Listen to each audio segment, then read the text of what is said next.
I thank him for his support of democracy and democratic freedom in Hong Kong. I want to salute my colleague, Representative Smith from New Jersey, with whom I have worked for decades on this subject, whether it's religious freedom, freedom of expression, and in China. And I thank Mr. McGovern for his important leadership as chair of the China Commission and as chair of the Lantos Human Rights Commission. Thank you.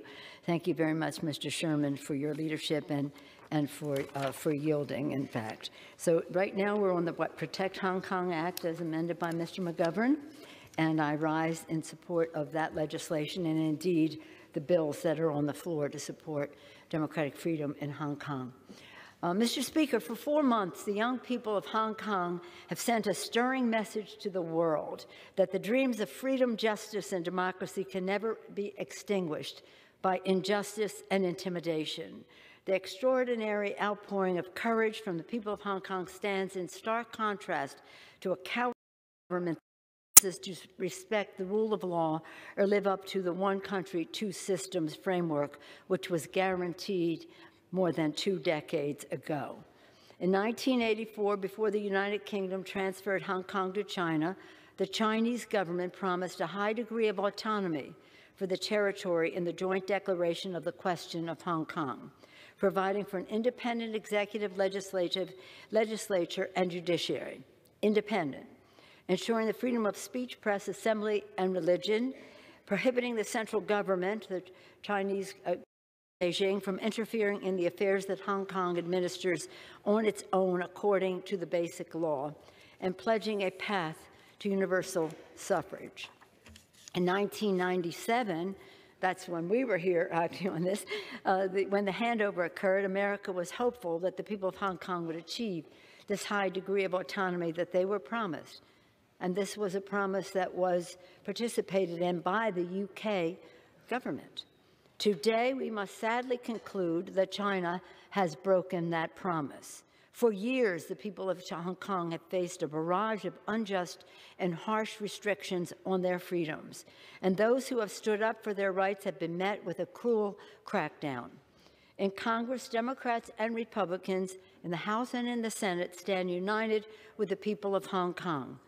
If America does not speak out for human rights in China because of commercial interest, then we lose all moral authority to speak out for human rights any place in the world. Since Tiananmen Square 30 years ago, many of us in a bipartisan way have been fighting this fight, and we have seen that commercial interests always win. It's always about the money. I lost my innocence on human rights in America and China all those years ago when I saw that while we talked a good talk, when it came right down to it, right, Mr. Smith, it was always about the money. Since, again, to those who want to take the repressive government's side in this discussion, I say to you, what does it profit a person if he gains the whole world and suffers the loss of his soul? And we do not want to lose the soul of our country for commercial interests, whatever those commercial interests may be. It's interesting to me, people are saying, well, we have to know both sides of the story. Okay, you want to know both sides?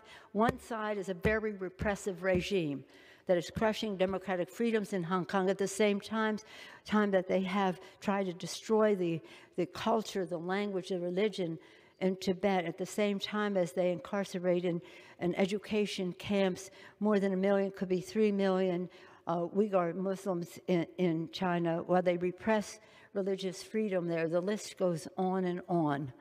And the other side, young people speaking out for freedom, democratic freedoms in Hong Kong. They are so impressive.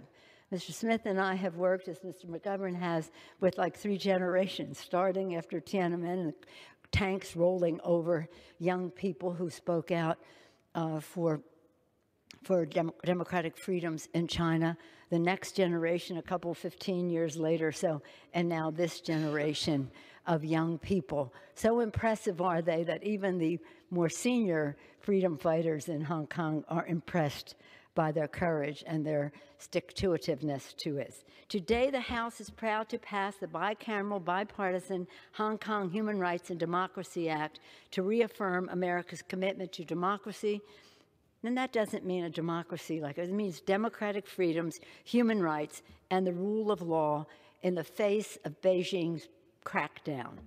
And Beijing thinks that they can rule because of money. It always comes down to that. Thank you, Chairman McGovern. Thank you, Congressman Smith, for your work to ensure an honest accounting of the situation in Hong Kong and to ensure accountability for those responsible for the crackdown.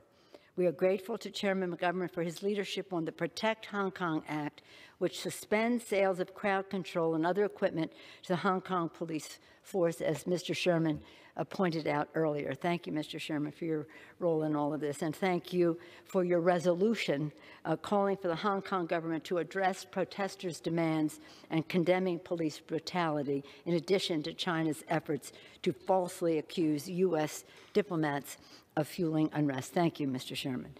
Last week, Martin Lee, the grandfather of Hong Kong democracy, we started working with him decades ago. He said, "We fear Hong Kong will become just another Chinese city. That means one without any of the freedoms that they were guaranteed. The future of Hong Kong, the future of autonomy, freedom, and justice for millions is at stake. America must stand with Hong Kong." It's very interesting that when they were having, in the first weeks of the demonstration, or the first months of the demonstration, 2 million people, mostly young people, were in the streets. And people were saying, oh my heavens, 2 million people turning out.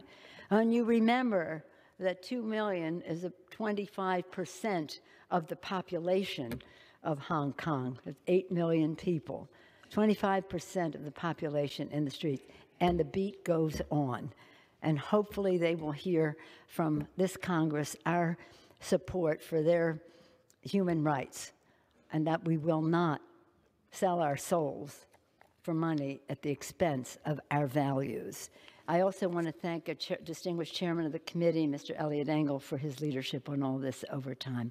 With that, Mr. Speaker, I yield back the balance of my time. I urge and I vote on all of the above to join in bipartisan, bicameral support for the people of Hong Kong. Thank you. Gentlewoman from California.